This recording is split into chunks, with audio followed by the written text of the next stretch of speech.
246, got a fire at the Tabernacle. Confirm you have one at the Tabernacle? Correct, there's a fire at the Tabernacle right now. Copy, we'll get the fire department on route.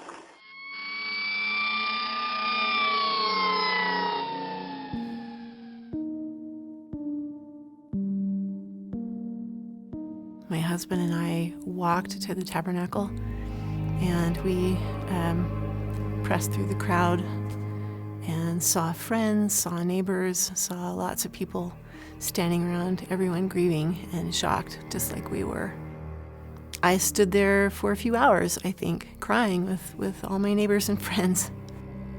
Everything hurt. My feelings hurt. My soul hurt. I just couldn't believe that could even happen, because I felt like, well, it's a sacred building, and sacred buildings are protected by the Lord. And I was just praying, like, Lord, please just preserve this building. It was built with so much care and so much sacrifice by the early saints. I felt like the whole community had lost a family member. I remember hearing about the accident when I came to school the next day, and everybody talked about it, and when I was in my first class, the principal came on over the intercom and said that we were going to have a moment of silence for the Tabernacle. So we all sat there in silence, and it was kind of peaceful and respectful. I remember it felt like we were paying a tribute to the pioneers and all their hard work. So I remember being in the car with my mom, and we'd be driving downtown Provo, and I see the Tabernacle blackened and covered in soot. It made my heart sink. And I wondered, how could this happen? How could my favorite place in the world burn down? I was serving as stake president of the Provo, Utah South Stake.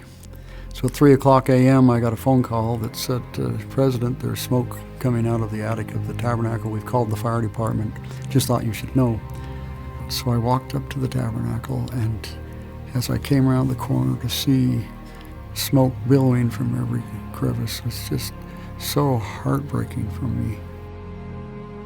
On the Saturday morning, I was invited as part of the group to see if the walls were strong enough to do an investigation.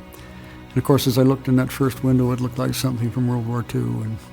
But I came around the front of it, and they told us that there was this picture that was there that we should see. It was a Harry Anderson. It's a picture of the Savior with his arms out. And it was sitting on the top of the rubble. And it's like it spoke to me and said, Richards, do you know whose house this is? I'm like, yeah. So if I want to remodel, what's it to you? And I was left with a great reminder that our faith resides not in the house, but in the owner.